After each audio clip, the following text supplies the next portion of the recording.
আসসালামু আলাইকুম। সকলকে আমন্ত্রণ আনন্দ টিভি সংবাদে। আপনাদের সঙ্গে আছে আমি কনুজ শিকদার। রাজধানীর কাঁচা বাজারে অব্যাহত রয়েছে নিত্য প্রয়োজনীয় পণ্যের মূল্য বৃদ্ধি। বন্যার কারণে চালসহ সকল প্রকার সবজির দামও পেয়েছে বৃদ্ধি। এদিকে মাংস ও মাছের দাম স্বাভাবিক থাকলেও বেড়েছে পেঁয়াজ ও আলুর দাম। রাজধানীর বিভিন্ন পয়েন্ট ঘুরে এসে জানাচ্ছেন সহকর্মী মুসা মিয়া, ক্যামেরায় ছিলেন আলী আহমেদ। সপ্তাহের ব্যবধানে নিত্য প্রয়োজনীয় পণ্য চাল, তেল, ডালের দাম স্বাভাবিক থাকলেও বেড়েছে পেঁয়াজ ও আলুর দাম। রাজধানীর বাজারে সকল প্রকার সবজি বিক্রি হচ্ছে 50 থেকে 60 টাকায়। এই সপ্তাহে করলা 50-60 এবং ঝিঙ্গাও 50-60। এরপর পেঁপে আগের দামে, শসার দামটা একটু বাড়তি। সবকিছু আলু 50 টাকা বলতিছে, ওল 80 টাকা কেজি, সবকিছুরই তো দাম বেশি লাগতেছে। লাউয়ের শাক নিয়ে গেছি, একটুকার লাউয়ের শাক নিয়ে গেছি 50 টাকা। কিছু কম আছে, কিছু বেশি আছে। কাঁচামরিচের দাম বেশি, অন্যান্য যেগুলো আছে বেশিরভাগই দাম বেশির দিকে। পর্যাপ্ত ইলিশের সরবরাহ থাকায় মাছের দাম ক্রয় ক্ষমতার মধ্যে রয়েছে। গরু, খাসির মাংসের দাম কম থাকলেও মুরগি কিছুটা বৃদ্ধি পেয়েছে। বাজারে সকল প্রকার মাছের দাম কমেছে। রুই কাতলা 300, 280, 250 সাইজ বুঝে দাম। অন্যান্য মাছ তেলাপিয়া 150, ওই নলা মাছ 180, 60, পাঙ্গাস 140, 30। তবে মাছের যেটা প্রাইস ছিল আমি আগের প্রাইসটাই পেয়েছি আজকে। প্রতিদিন বাজার মনিটরিং এর ব্যবস্থা করা হলে সকল পণ্যের দাম সাধারণ মানুষের ক্রয় ক্ষমতায় ফিরে আসবে, এমনটাই বলছেন ক্রেতা সাধারণ ও সংশ্লিষ্টরা। মুসা মিয়া, আনন্দ টিভি, ঢাকা। বরিশাল নগরীতে অভিযান চালিয়ে 12 কেজি গাঁজাসহ স্বামী স্ত্রীকে আটক করল ডিবি পুলিশ।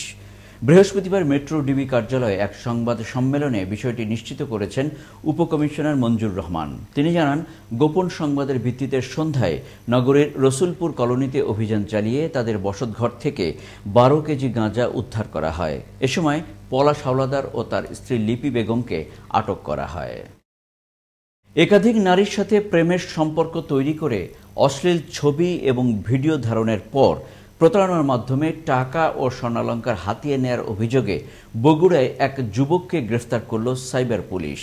সদর থানায় ভুক্তভোগী এক নারী মামলা দায়ের করলে বৃহস্পতিবার রাতে দুপচাচিয়ার চৌধুরী পাড়া থেকে তঞ্জিমুল ইসলাম রিয়নকে গ্রেফতার করে সাইবার পুলিশ।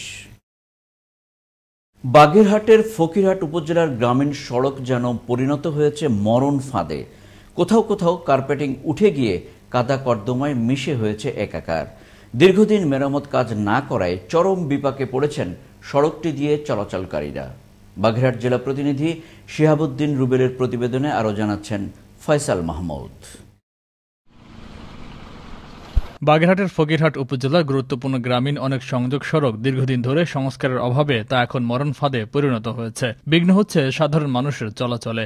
অবহেলা আর মেইনটেনেন্সের কাজ না করায় সড়কের কার্পেটিং উঠে এখন কাদা কর্দমে আচ্ছন্ন হয়ে আছে।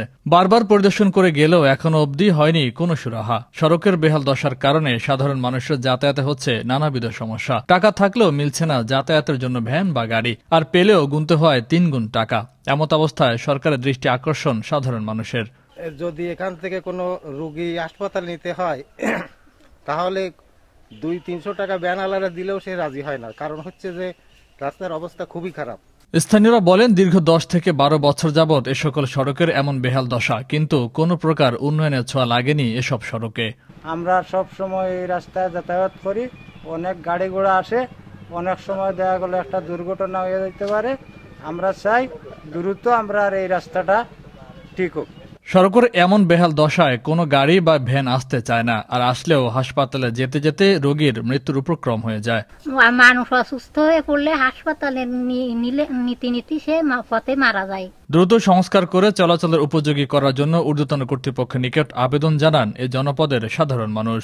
দীর্ঘদিন ধরে আমাদের এই রাস্তা খুব বেহাল অবস্থা, দফায় দফায় দেখতে আসে, কিন্তু কোনো কাজ কাম হয় না, এবং আমরা চাই এই রাস্তা যাতে মেরামত হয়। এ ব্যাপারে স্থানীয় নির্বাহী প্রকৌশলীর কাছে জানতে চাইলে তিনি বলেন, তো আমরা এই রাস্তাগুলো পুনর্বাসন বা মেরামত করার জন্য কর্মসূচি গ্রহণ করছি এবং স্কিম বাছাই প্রক্রিয়া আছে। এছাড়াও যে জরুরি ভিত্তিতে কোনো জায়গায় যোগাযোগের ব্যবস্থার কোনো বিঘ্ন সৃষ্টি হলে আমাদের মোবাইল মেইনটেন্যান্সের একটা টিম আছে, তাদের তাৎক্ষণিকভাবে সেখানে যে ধরনের প্রয়োজন, হয়তো খোয়া দিয়ে বা খোয়া বালু বা ইট দিয়ে তাৎক্ষণিক ব্যবস্থা রিপেয়ার করে চলাচলের জন্য সুবন্দোবস্ত করা হচ্ছে। সঠিক ব্যবস্থাপনার মাধ্যমে সংস্কার হোক গ্রামীণ জনপদের সড়কগুলো, যাতায়াতে নির্ঝামেলা থাকুক সাধারণ মানুষ, এমনটাই দাবি সচেতন মহলের। ফয়সাল মাহমুদ, আনন্দ টিভি, ন্যাশনাল ডেস্ক। ডাঙ্গার কোনো বাজার কিংবা অলিগলিতে নয়, সাগর মোহনায় দোকান। এই দোকান জলে ভাসে, আবার ভেসে ভেসে চলে বেচাকেনা।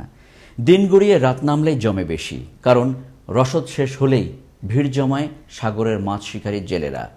তারাই এই দোকানের মূল ক্রেতা।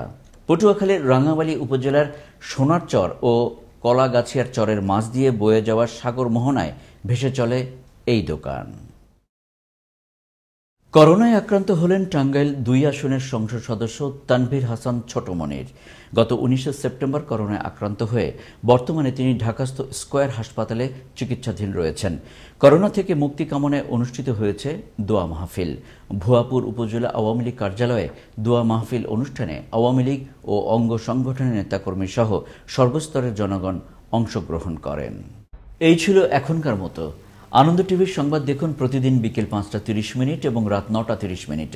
করোনা থেকে আপনি এবং আপনার পরিবারকে সুরক্ষিত রাখতে স্বাস্থ্যবিধি মেনে চলুন।